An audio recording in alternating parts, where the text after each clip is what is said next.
I pledge allegiance to the flag of the United States of America and to the republic for which it stands, one nation, under God, indivisible, with liberty and justice for all. I have one agenda change, which is adding an item 8B, which is approving on a temporary basis an additional stipend position at OMS Nordic Ski. So I would make a motion to add that to the agenda. Is there a second? I second. Any other agenda requests or discussion? All right, we'll go ahead and vote. Aaron? Aye. Jake?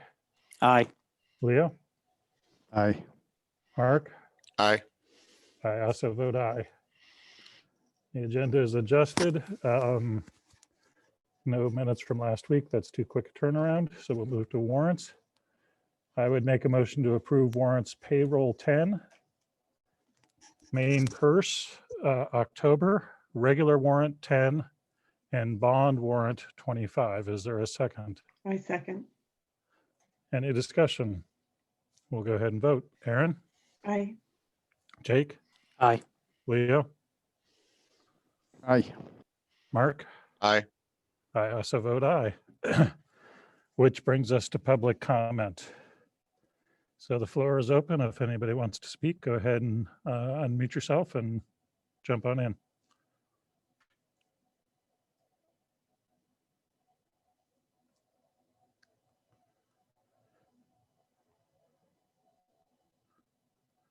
Last call. Okay, we'll go ahead and move on to acknowledgements. Aaron, you want to go first?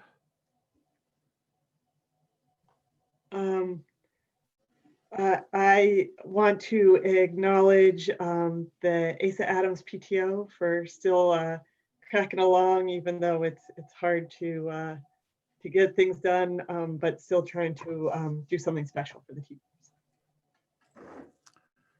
Jake? Yep. I thought of an acknowledgement this morning as I was dropping my son off at school, and I actually see that she's on the line right now, which is Mrs. Earhart. I'm sure that as the weather's getting colder, being out there every day while kids drop off is less than fun at this point. So thank you. Leo? I do not have any at this time. Mark? I don't have any at this time either. I'll just note that at the high school, and I presume the middle school, they turned their quarters and switched over their classes. I guess it was a week or two ago, but that seems to be going very smoothly. So thank you everybody for making that happen. And the report cards went home. Meredith, anything you want to add? No, not at this time. Okay. Next up, we have reports. Start with principal reports. Kristen, you want to go first? Sure, I'd be happy to. Hi, everyone. It's great to see you. It's been a very busy month or so here at ASA since the last board report.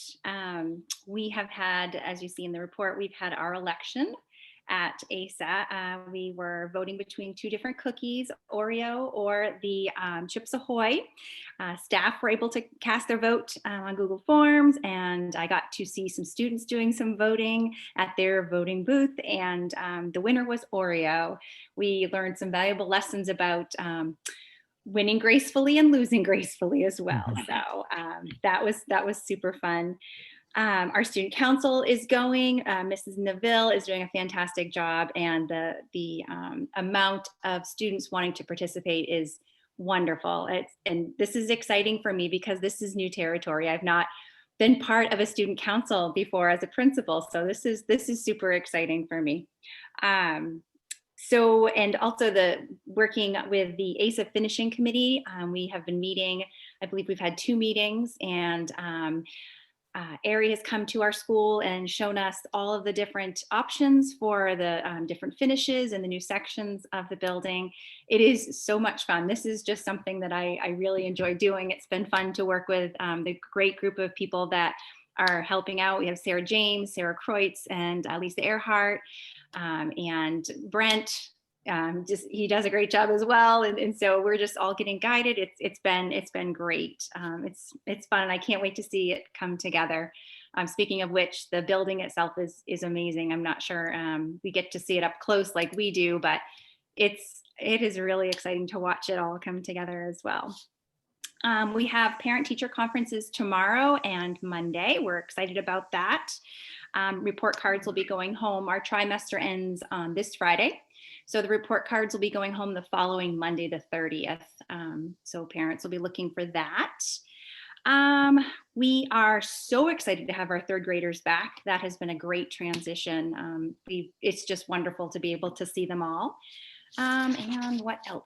Oh, and a huge shout out to, again, I have to echo how much, like Erin said, the PTO, this is such a strong PTO, and I really appreciate everything that they're doing, and they really have worked hard to keep morale going, and just to say, we appreciate you, to the hard work that the teachers and staff are doing at ASA, and they really are.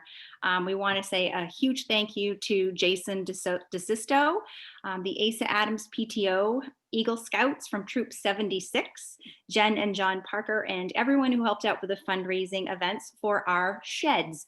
We have 2 new sheds at ASA. One is near the red playground. It's on the corner, on the side there. And then we have another one by the other playground. And our hopes is that we will have different recess things and items to fill in that. And I think that will be great for the kids. And it was great the very first day that I had recess duty with them, and they're trying to guess what was in the shed. It was fun. So, and that's what's going on at ASA. Thank you. Any questions? All right, may as well go ahead in order. We start in an order. Richard, you want to go next? I'll jump in. Thank you.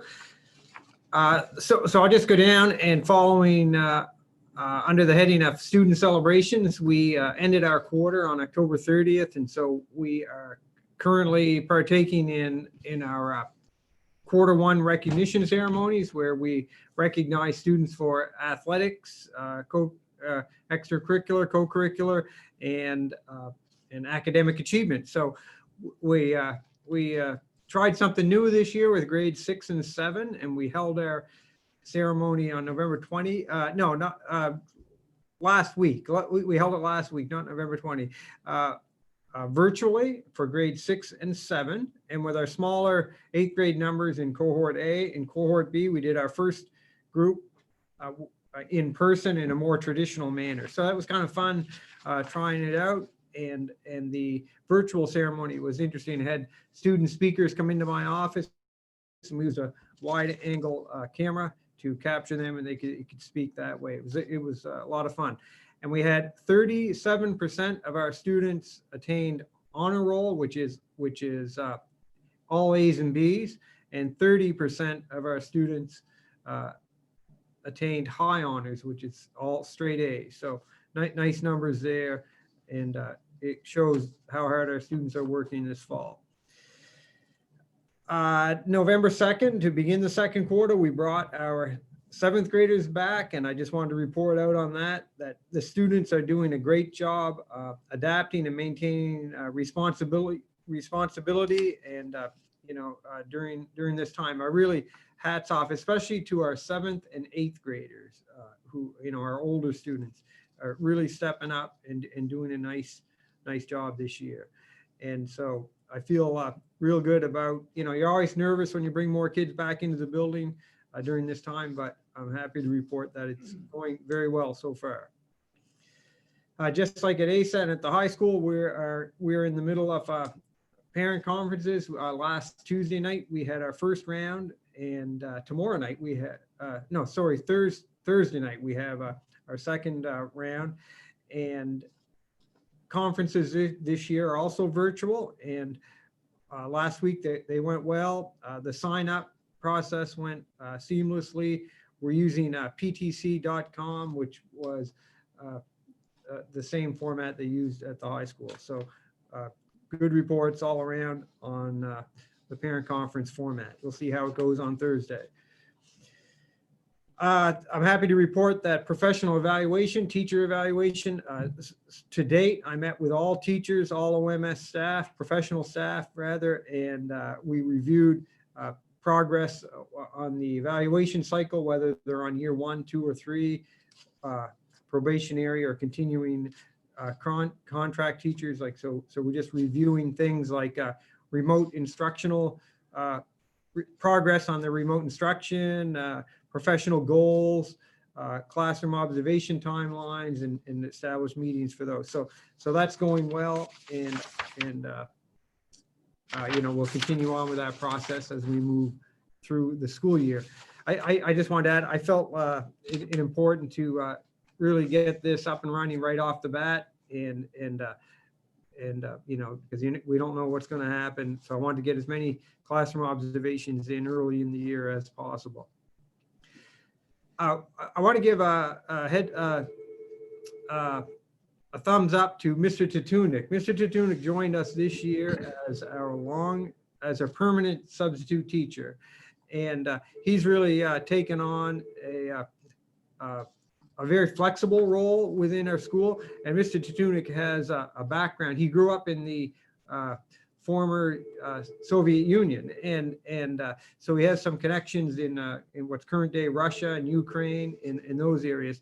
So we started up with his leadership, a Russian club letter exchange, and the idea is we're going to exchange postcards with other, like, middle school or similar age students in Russia and Ukraine, and that's we sent out about 30 inquiries to different schools, and we heard back from, I don't have the exact count, but I'm saying 8 to 10 schools with a very positive response that want to participate in this exchange. So we're going to do old-fashioned letter writing and postcard exchange, and possibly even a video, like a Google Meet or something, you know, over the years. We'll have to adjust for the time zones and everything. So this should be a good learning experience for our students, and something new that we're bringing into OMS this year.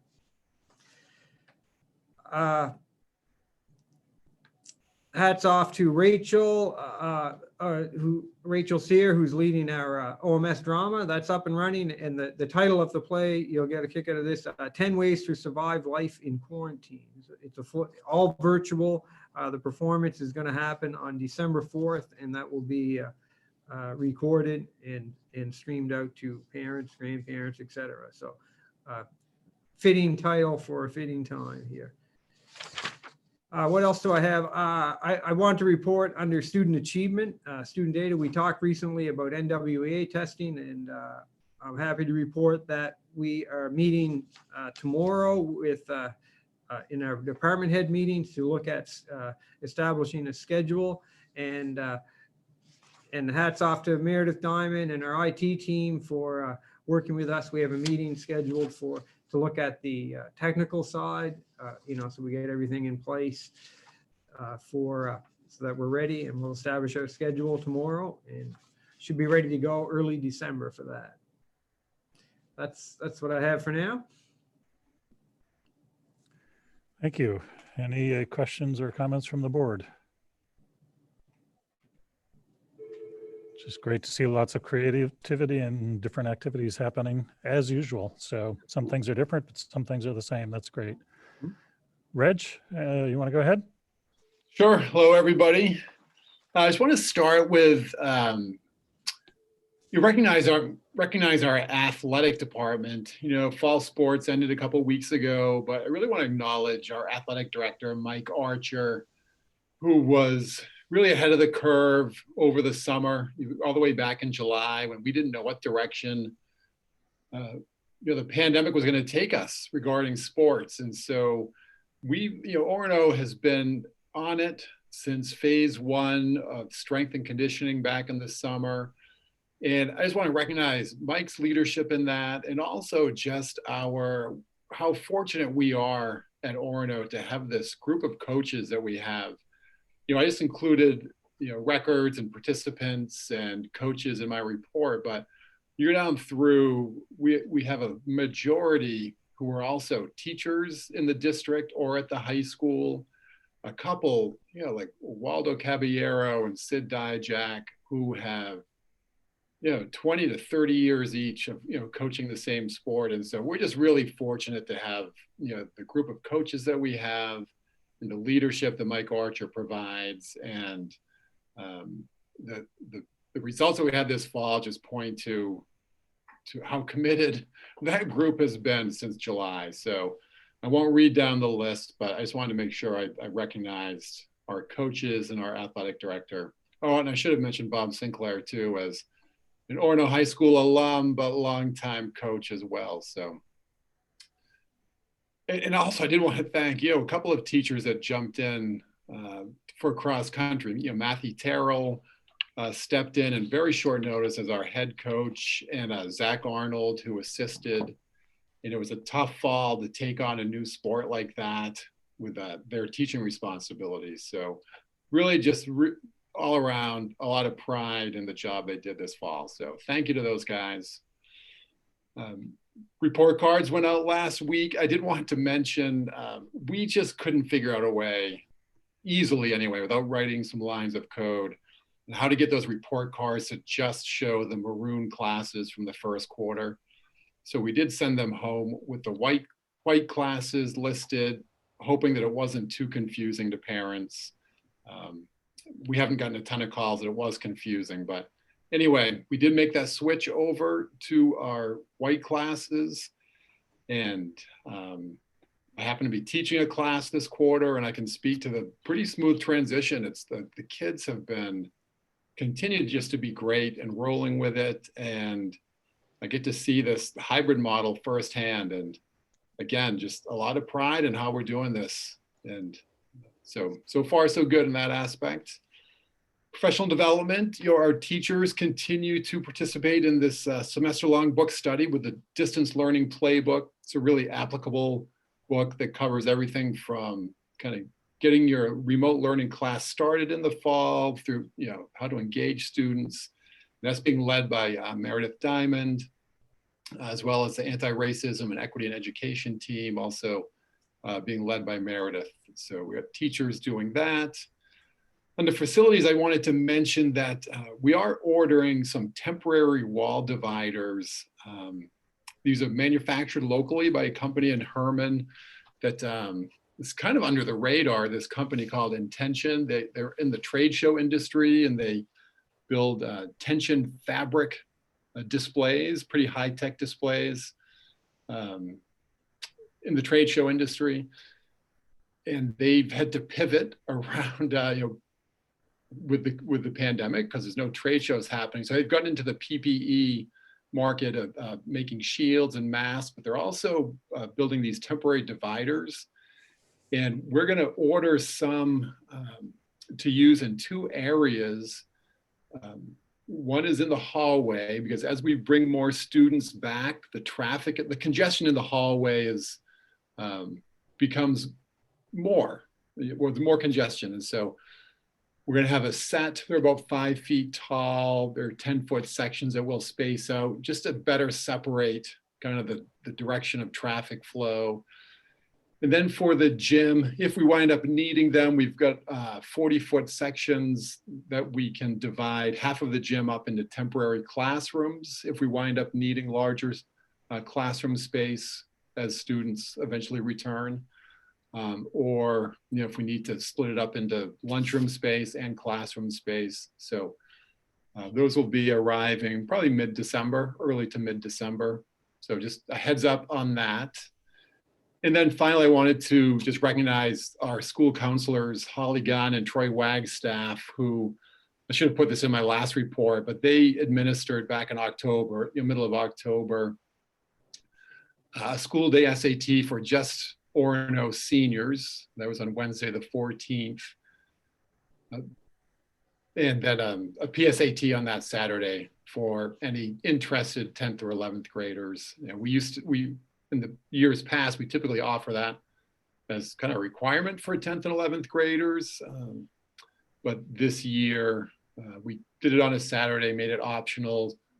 The district did, as we always have, pay for the test. So they did a great job organizing it. Again, it's just more hoops to jump through to do it safely and physically distanced and masked and all that stuff. So they did a great job with that and had good turnout for both days. So wanted to mention that. And that's all I could think of at the moment. So if you have any questions, let me know. Thanks, Reg. Lots I did- going on everywhere. Any questions? I did, just maybe it's for Meredith, but have we had principals teaching in the immediate past?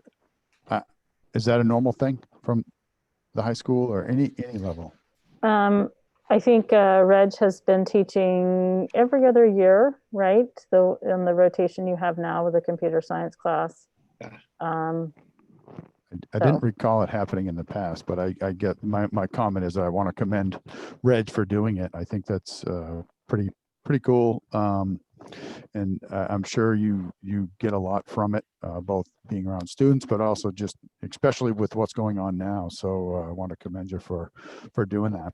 I think it's great. Thanks. I mean, it is nice to experience the classroom in the way that the teachers are and managing the kids who are at home and the kids who are in front of you and engaging them for 80 minutes. And I'm lucky to have a really good group. Cool. They're pretty cooperative. So it's been fun so far. Well, fun, you know, it's good. Yeah. Isn't 2020 fun? Yeah, How many times have we heard that? right. But that's great. Thank you. Thanks.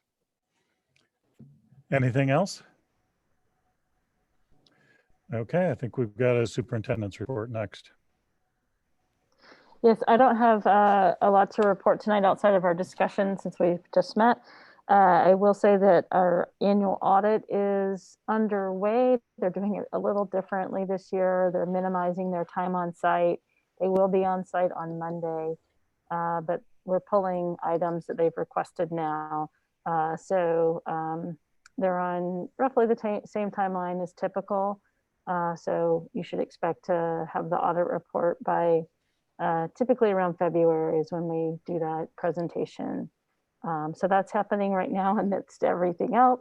But it's, you know, it must be done.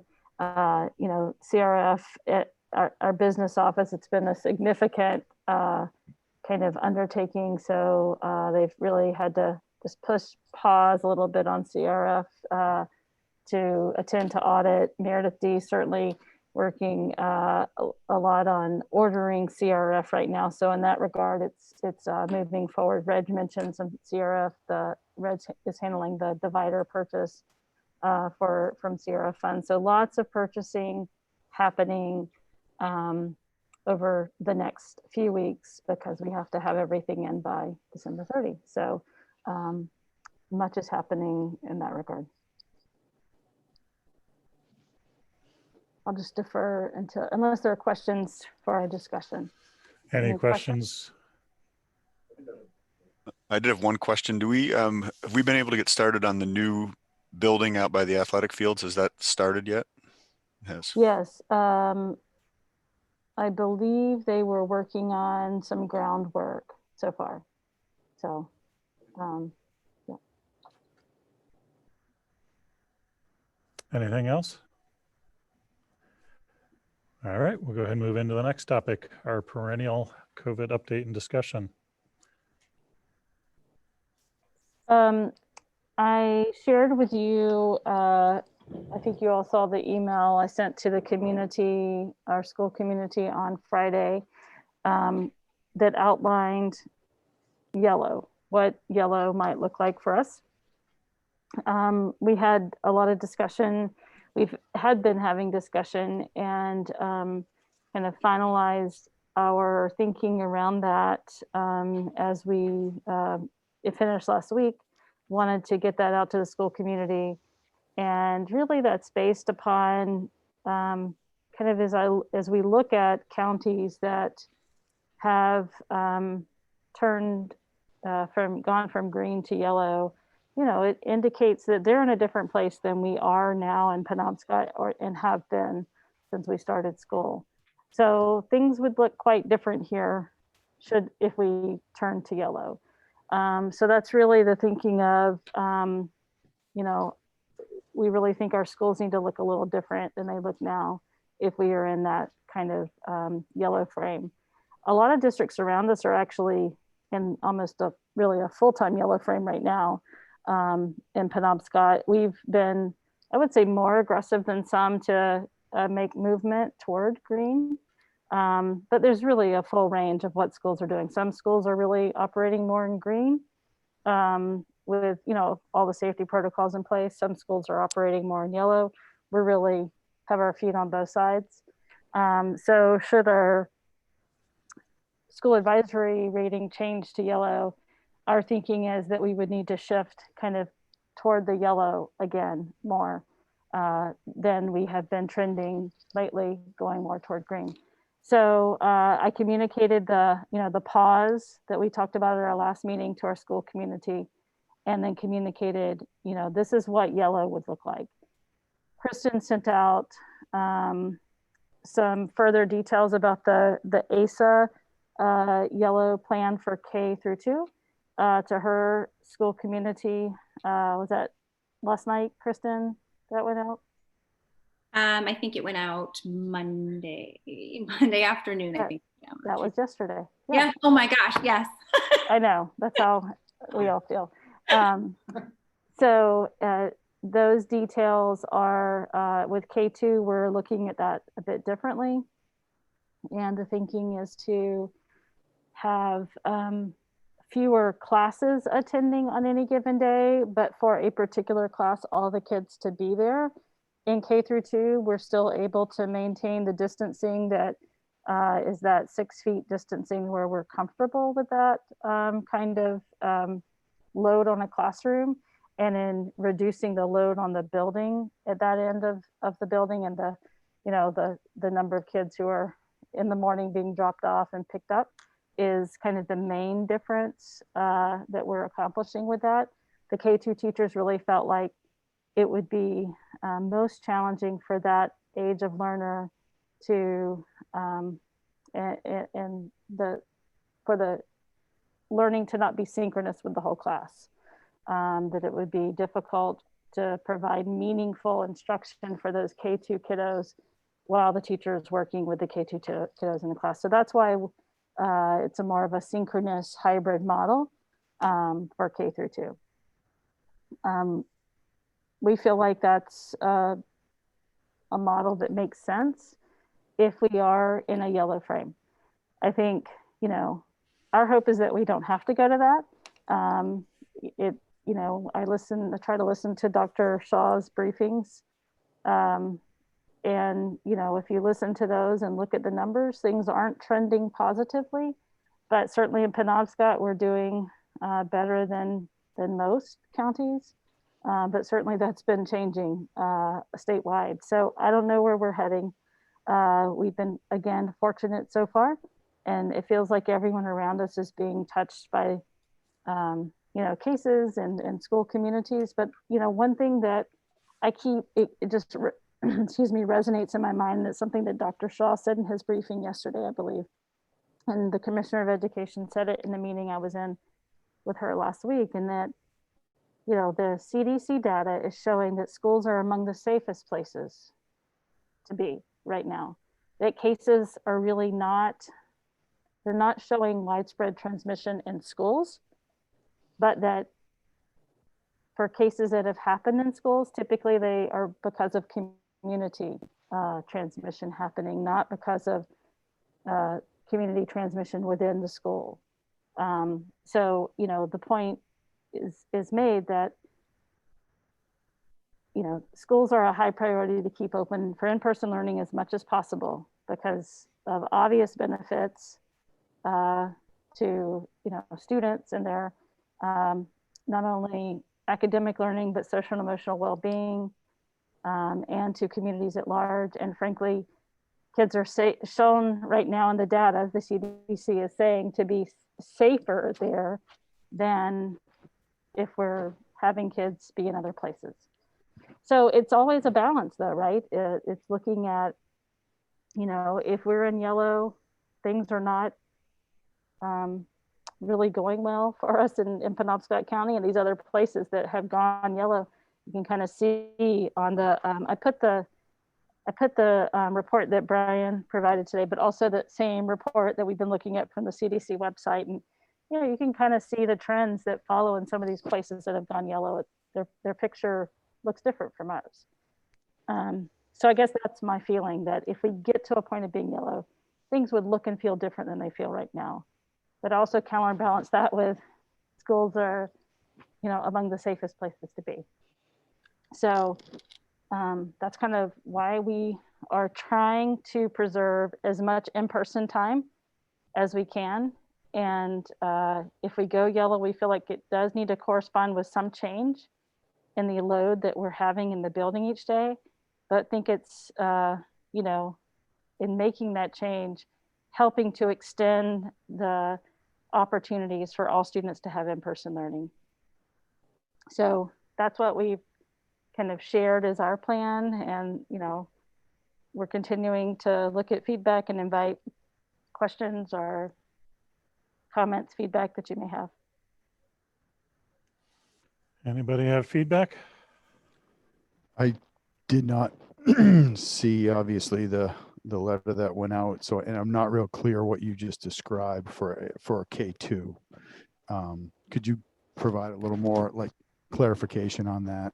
Because we did get a letter from a community member with regards to this cohort, obviously, and you had responded, but I did want to kind of dig into that because I didn't think of it last week when we met, and maybe it's a moot point because I don't quite understand what the new proposal is for K2, but the point that was made was that is if we get labeled yellow and we force K-3 now students to hybrid cohorts, there is a portion that's going to be forced into daycare, and that daycare is going to be getting exposure to completely new cohorts, different community. I think most daycare options include kids from other communities, including our own.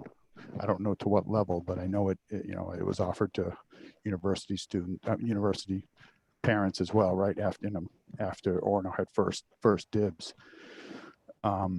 So broadening their cohort and again having kids out of school, I just, is it a moot point now? Did I miss the memo on what the new plan is, and did I I didn't understand how you said it's going to work, but I just think that group that's been going full time, and to the point that you just made, that Shah has made and the Commissioner of Education has made, schools are the safest spot.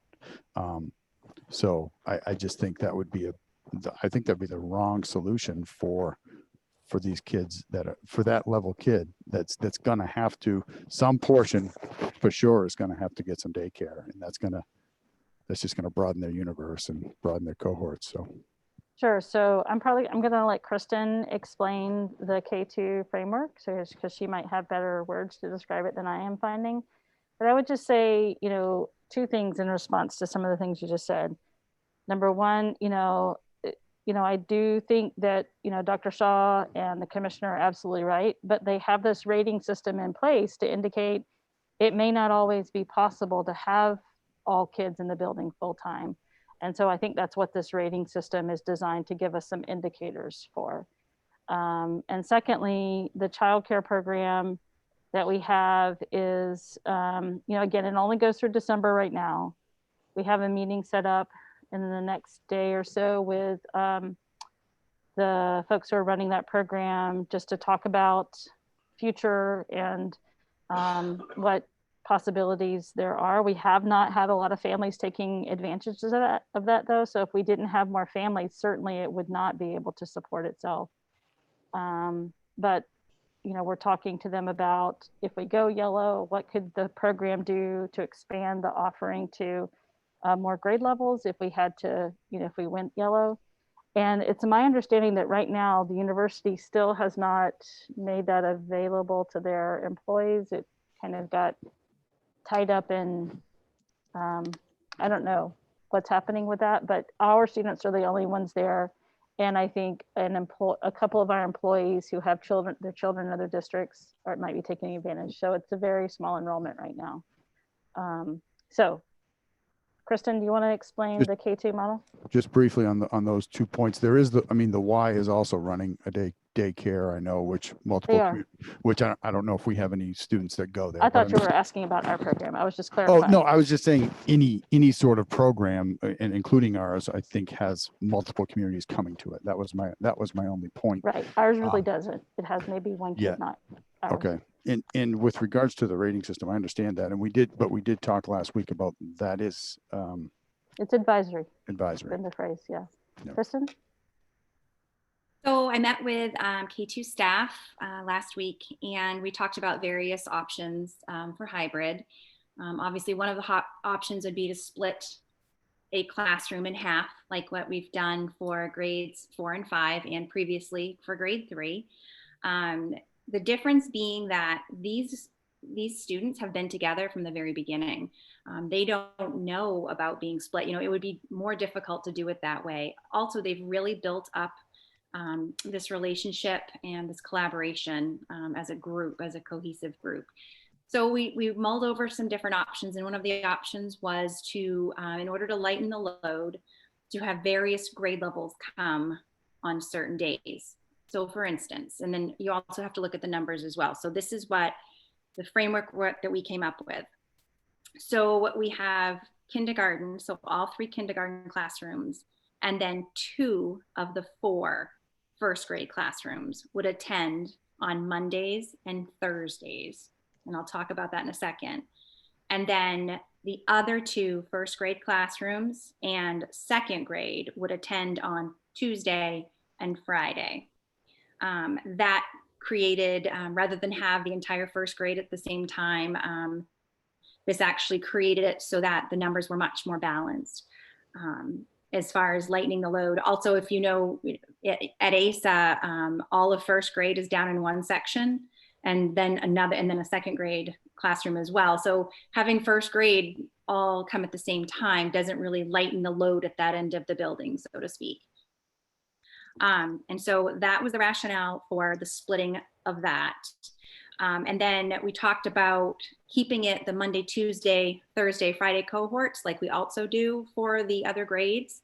The only concern we had with that, one of the concerns we had with that, was that that would mean that if your student went on a Tuesday, they would not get live instruction again until the following Monday. And that additional number of days without live instruction really bothered the K2 staff, and there were some concerns around that. So that's why we are Monday, Thursday, Tuesday, Friday. So that's how that works. Did that answer your question, Leo? Yes, I didn't. Okay. I didn't have any concept, to be honest. So, but I still, obviously that still creates the issue that we're creating an issue, I think is the problem and I appreciate coming up with a creative solution, and I'm not poo-pooing anyone's work by any means. I think just the whole premise that we have to go to hybrid is the issue. And I think we create more potential spread by doing that.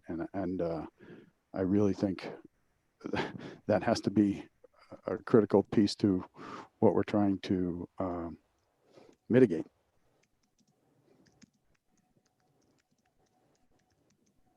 Anybody else? Yes, I agree with everything that Leo says. That being said, I also am supportive of the plan that Meredith lays out if we have to go yellow. And the primary reason for that is kind of echoes off of something that she already said, is that the state's got the designations for a reason. If they move us to yellow, that means that something is different than when they had Penobscot County at green. It doesn't prohibit full-time in-person instruction, but strongly recommends against it. I am not aware of any, and there could be, I don't know what all the schools in the counties that have moved to yellow have done, but I did poke around a little bit yesterday when I had a little bit of time, and I'm not aware of any schools and counties that went to yellow at any point continuing with full-time in-person instruction. Now, maybe there's some that did do that. I don't know, but the way I look at it is that if the state moves the county to yellow, they're moving it for a reason, and they strongly advise against it. And I totally agree with the points that Leo's making, and the exposure to differing kids in daycare is a serious concern. But that being said, I would reluctantly support the proposal that Meredith laid out in the email she sent to families, even though I don't like having to do it, and I hope that we do not have to do it. Yeah, for me, it's complicated. Is the risk greater? The kids go home. Some of them may go to a day, some of them may go to the Y, where they're mixing with kids from whatever, not or no, which certainly is increasing risk, but some of them are going to go home and stay at home, which is decreasing risk. I don't know of a good answer or a good calculation that tells us exactly whether we're increasing risk or decrease. It's just complicated. Certainly the point you always bring up, Leo, about learning and mental health always weighs towards keeping the kids in the schools. I'm not sure exactly if we know the numbers on whether we're increasing risk or decreasing risk by going hybrid. Penobscot County is just a few people away from 1 in 1,000 people in this county being sick. And you do the math on that, we're now at a place where there's a 1/3 chance none of the 1,000 people in our schools are infected, a 1/3 chance that one person in our school is infected, and a 1/3 chance that more than one person in our school is infected. So, 3 weeks ago, we were in territory where we were like 80, 95% chance nobody in our schools were infected. So clearly the game is changing on the ground. I also support the plan. I don't think we should shut the schools today, and the state doesn't think we should shut or go to yellow full hybrid today, but the game is tipping. And, the kids are certainly a key factor. They're probably the prime factor, but we have, as a district and as a board, we have both legal and also just simple moral human duty to non-kids in our buildings too. We got 150 adults in the buildings too.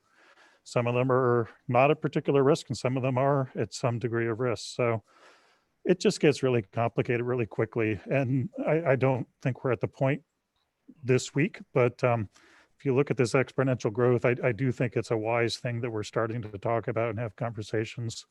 I don't want to end up where we ended up on March 15th last year, where we had a weekend and one in-service day, thank goodness to the administrator foresight to switch. Going to full yellow or full red, worst case, is not I just think we need to put as much energy into being open and thinking about that outcome as we do about the full green. We put a lot of good effort into the full green. Now we're putting some good effort into the full yellow or true yellow. And I think that's planning can't really hurt. So I think it's a good thing that we're planning. And I don't know where the tipping point is. And as you've said, Leo, and you're quite right, the state's not very transparent where their tipping points are. I've been starting to watch the counties and trying to figure out where their tipping point is. And it's not a completely consistent number. It has changed through time. To be honest, it's higher now than it was 3 months ago. So I don't know where the tipping point is, but when we start to talk about a 1/3 chance of multiple people in the buildings being infected and thinking about 150 staff members, it starts to get more nervous for me. Definitely start. I don't know. I don't have a hard number in the sand of what that final tipping point is. And I think we're probably going to follow the state number anyway, but the risks are increasing. There's just no way around that. The risks are increasing. And at some point the risks get to be too high. So I think planning for yellow, a little bit of planning for red is probably a good thing to be going through right now. And I hope we don't get there. It's really hard to look at the exponential growth as an ecologist. I teach exponential growth every year. It's really hard not to see things going a lot further south over the next 2, 3, 4 weeks, but I really hope I'm wrong. I really wish we were in a society, Europe has done this right, where they have prioritized keeping the schools open. And they've been shutting down, gyms, bars, gatherings of more than 10 people. They've been taking these incremental steps before they close the schools. The schools were the last thing they closed. And I personally, not that I wish ill will to anybody who's an owner of a gym or a restaurant. I think the government has an obligation to hold them sound too. But I really think as a society, I wish we were doing more about putting our values into expression that the schools are the top priority by actually trying to, squeeze this out before we get to the point where the schools have to close. Germany has prioritized the schools, but they have a cap too, where they say the schools have to close. I think it's about 40 new infections per 100,000 people. We're at about 20 new infections per 100,000 people right now, just as a comparison point. So I wish, and I don't know what we can do as a school board, but if some people wanted to lobby, that's personally what I would like to see all of our owners, if they're part of the community, protected and held harmless financially. But I really think if the schools are our top priority, there are things we could be doing as a society to make those schools more likely to stay open, instead of just waiting until everything, goes so bad we have to shut everything down again. So if, people are talking to their legislators or whatever, that's what I personally would like to see. So I support the plan. I don't think we're at a close point, but I do think we have to be pretty real and not acknowledging that the risk factors are increasing. And we need to be at least having the conversations so we're not caught unprepared for yellow and even for red. Anybody else want to weigh in? No, we get to weigh in every board meeting, so certainly not a need to repeat things. Well, can I just weigh in again about your point is, I think right on that you're right. Some kids can just go home, right? And that's going to be that's easy. That's a no-brainer. But some kids can't. So I wonder, is there not the option to put out a survey to ask, if we go to yellow, are you, would you prefer your kid, student, whatever, to be, would you prefer to go into a hybrid mode, or do you need to stay? And I know it's a slippery slope, because then if everyone says we need to stay and we can't do it, then we can't do it. But again, it's a little bit of the, haves and have-nots, and it's the have-nots that get exposed. So I just don't. Yep. I think I think we should be trying, and don't get me wrong. We absolutely should be planning for yellow. I'm not for a second thinking we shouldn't be, but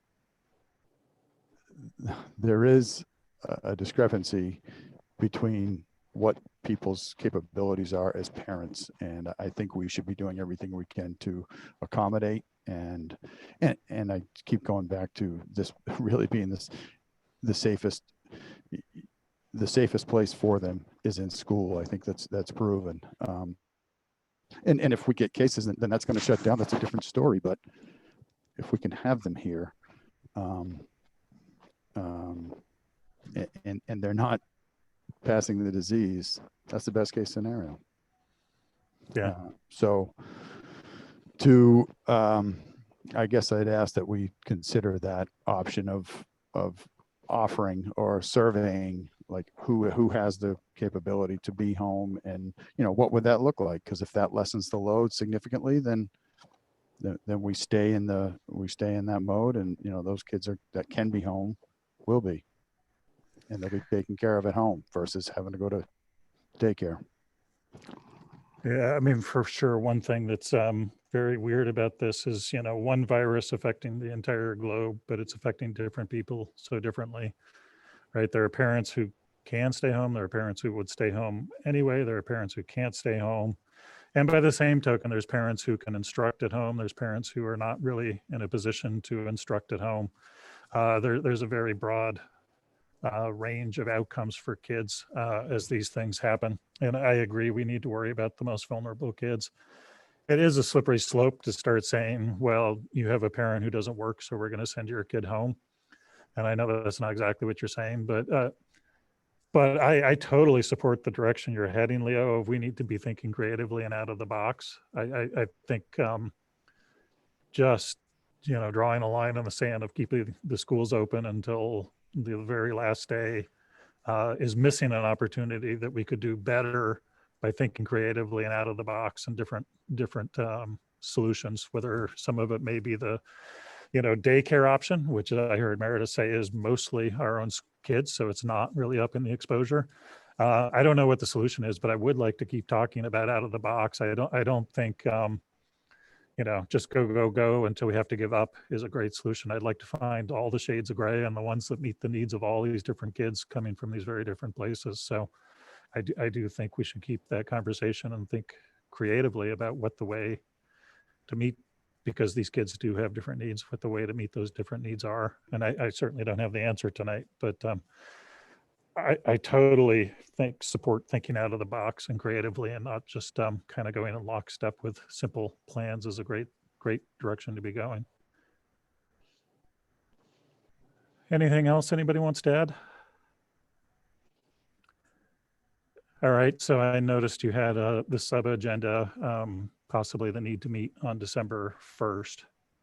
Don't think otherwise we'd be meeting for 3 weeks until December 8th. Would the board rather have us call an emergency meeting, or would the board rather just go ahead and schedule tonight and we can cancel it if we don't need it? I say we just go ahead and schedule it. If you and Meredith think that we're likely to need it, or even if there's a decent chance we need it, I'd say we just schedule it. And if we don't need it, then we can cancel it. Okay, I'd lean the same way. It's just more transparent. So, and things are moving so fast, nobody knows for sure where we're headed. But the odds are pretty good at the moment. They'll be different somehow 2 weeks from now. So I'd make a motion that we add a board meeting on Tuesday at 6 p.m. on December 1st. Is there a second? I'll second. Thank you. Caught you by surprise, Aaron. Any discussion on the board meeting addition?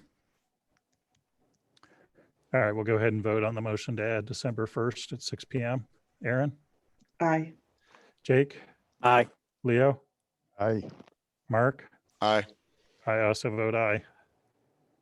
It'll just, I think, well, we'll leave the flexibility of adding something else to the agenda if it's urgent, but we'll try and certainly keep it to a very short focus meeting. Okay, anything else on COVID from your end, Meredith? No, I don't think so.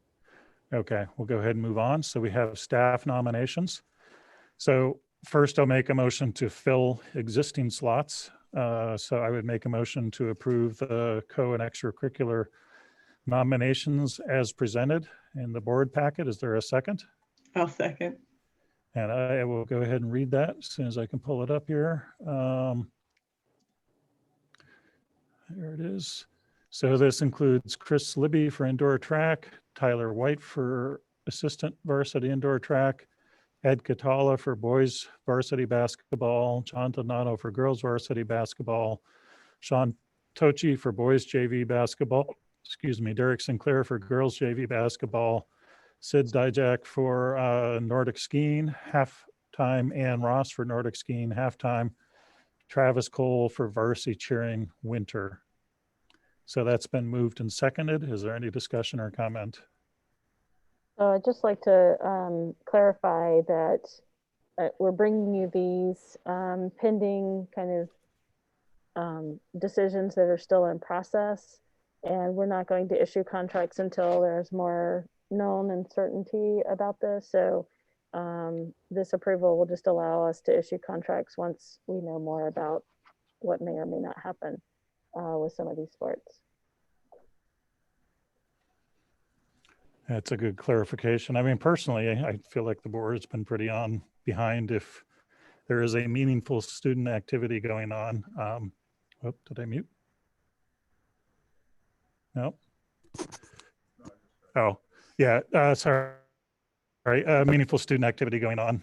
We've continued to pay the stipends, but so Proviso noted that we'll wait and discuss that at the time we have more information. But any other comments or questions on these stipend positions? We'll go ahead and vote. Aaron? Aye. Jake? Aye. Leo? Aye. Mark? Aye. I also vote aye. So next up, we have the addition of a position. It's a temporary or 1 year only, but based on numbers of students, adding a additional, adding somebody at OMS in addition to the existing group at the high school. So I would make a motion to approve a 1 year temporary stipend for OMS Nordic ski coach. Is there a second? I second. Any discussion or questions on that? Just want to let you know that we looked at points and decided to rate this as a 2-1. The head coach rating is a 3-2. And typically responsibility for an assistant coach for other assistant positions in the middle school is a 1. So we felt like the time was probably slightly less than the head coach. So that's why we did the 2-1. Any other questions? Is this for a coach or for a position? This is just for the position. No name, just the position. And I can just to weigh in, we have currently 26 students interested in participating in Nordic skiing presently. That's great. Sounds like a very healthy thing to do this winter. But just to clarify, do we have 2? Is that an assistant? Sorry. Well, I did look at it, but so that's an assistant to a, okay. Yeah. Sounds much needed. Wow, that's awesome. Yeah, good sport for this season. Any other questions or comments? All right, we'll go ahead and vote. Aaron, Aye. Jake, Aye. Leo, Aye. Mark, I vote aye, and I also would note that we might want to be ready for an even bigger increase in number of kids interested, depending on what options they have available to them. And it could very well be that this is the one outdoor option. That might be what they're looking at. yep, we can be flexible. I also vote aye. All right, we move on to committee reports. Policy Subcommittee, nothing to report since last week. We'll be meeting in a couple of weeks, and we have a handful of policies that I mentioned last week that we're still working on. Anything from UTC? No. Anything from Spruce?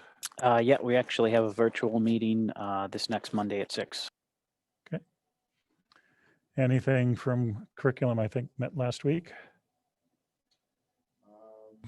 Meredith Diamond could probably give.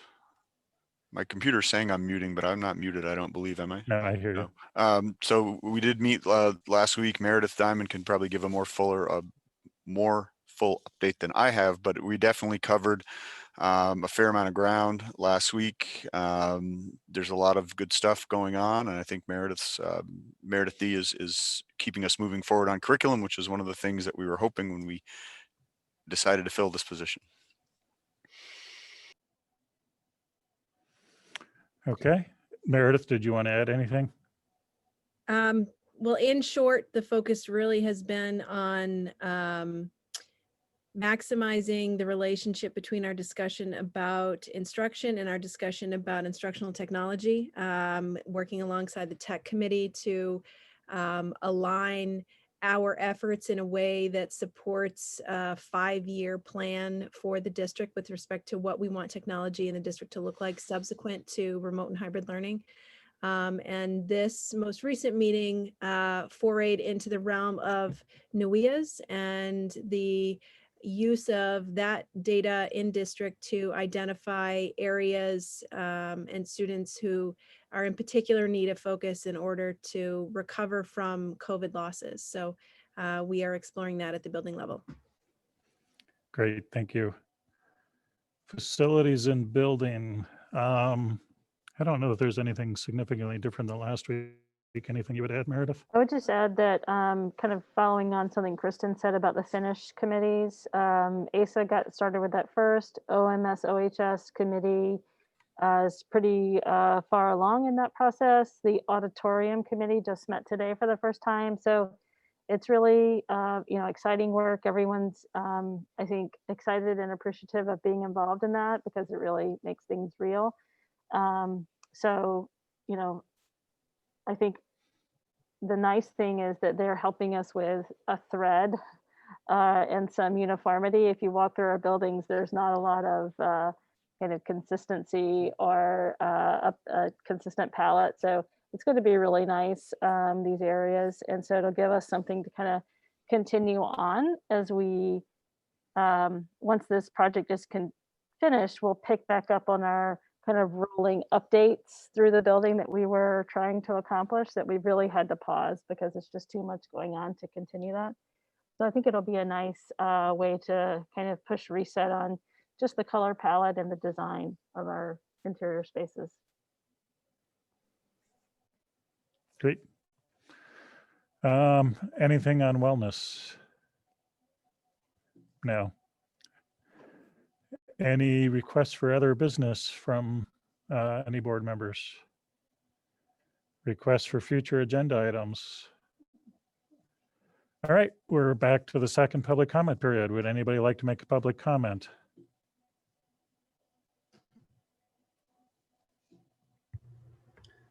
Hi there. Yeah, I just first of all want to say thank you very much for the work you're doing. I appreciate that you're meeting more often as we see an increase in cases. I posted a comment in the chat because I thought I might get pulled away for bedtime duty before the public comment period, but I'll just say briefly, you know, I really appreciate the points that Leo has brought up and Brian, what you also said. I think doing a survey is a very good idea when you're talking about these lower grade levels.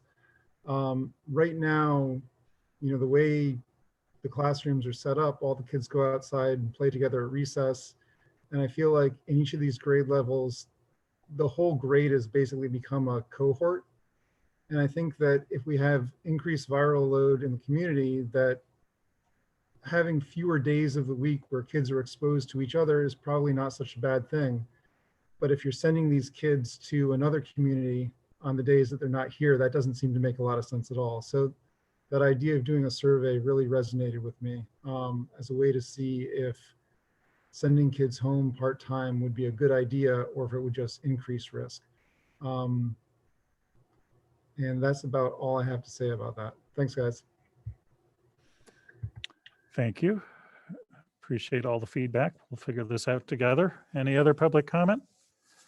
Since I'm still here, I will speak. I think I speak for many community members when I say that we hope the board and the superintendent will consider the load this places on teachers. Like, I also think the idea of a survey is cool, but then you have teachers who have some kids in the class and some kids at home, and how are they supposed to deal with that? So just to consider, you know, the extra load and stress on the teachers as we make these decisions. And that also goes for as we go hybrid. I know there's been a lot of concern in the community about what the teachers will do with their kids. We hope that the whole district will continue to come up with creative ways and support for those teachers in that situation as well. Thanks. Thank you very much. Any other comment? Yeah, I have two kids in the first grade, and I've been so appreciative of the fact that they've been able to go full time. When I look at the option for them going hybrid with them having their entire class there 2 days a week, while I understand the reasoning that they need that direct support when they're at home, I kind of can't really understand how that makes them safer when it's the same classroom density the days that they are there, especially since it's spread out throughout the week. So if you have a child in their class that's contagious but not symptomatic, by having them spread out, you're more likely to catch them on one of those days. And if it was 2 days together, that combined with these kids needing to go other places on the days that they're not in school, I can't understand really how it makes them safer to do it this way. I would just throw it out there. I wonder if it's just that like congestion at the school at the start of end of day and beginning of day, if staggering the start times by like half an hour, an hour would fix that problem. Just as an idea, not to be overly critical, because I just can't say how happy I've been with what the school has done this year with keeping the kids safe. My kids have had such a great experience with everything, and I've just been so impressed with how it's gone. But that's just my concern with the OWL plan. Thank you very much. Any more comment?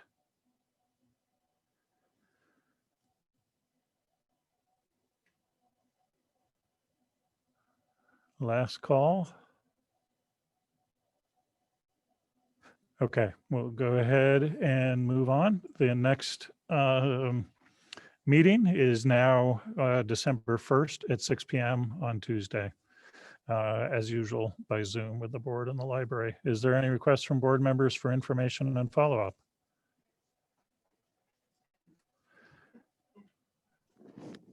No, I do, and I can work with you offline, but I would like to add hospitalizations to our chart that you're doing, and I can do that if you want.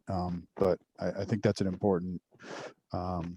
an important factor that we're not really capturing in the current data set. Okay, I'm pretty sure the CDC data, main CDC I'm pulling has hospitalizations, so on a daily basis. Yeah, I've got it back on the report since, I've been doing them each half a month since like mid-June. So yeah. Okay, I can look into that. Because I think the good news on that front was we've only had 4 hospitalizations since in Penobscot County since the 8th. So while the cases are spiking, and we did get a little blip in hospitalizations at the beginning, there's again 4 since the 11th or the 8th, since the 8th. So I mean, through the summer, the pattern's been pretty clear that the hospitalizations are about 2 to 3 weeks behind the caseload, and the deaths are about 2 to 3 weeks behind the hospitalizations. But I'd be happy to put the data in. I'll do that. Any other requests for information? All right. Do we need an executive? So we will not have an executive session. I would motion to adjourn. Is there a second? Second. Leo couldn't wait for second. that one. I wasn't expecting that because I thought we were going to do an executive session. So yay. So we have a motion on the table. Any discussion? We'll go ahead and vote. Aaron, Aye. Jake, Aye. Leo, Aye. Mark. Aye. I also vote aye. Thank you, everybody.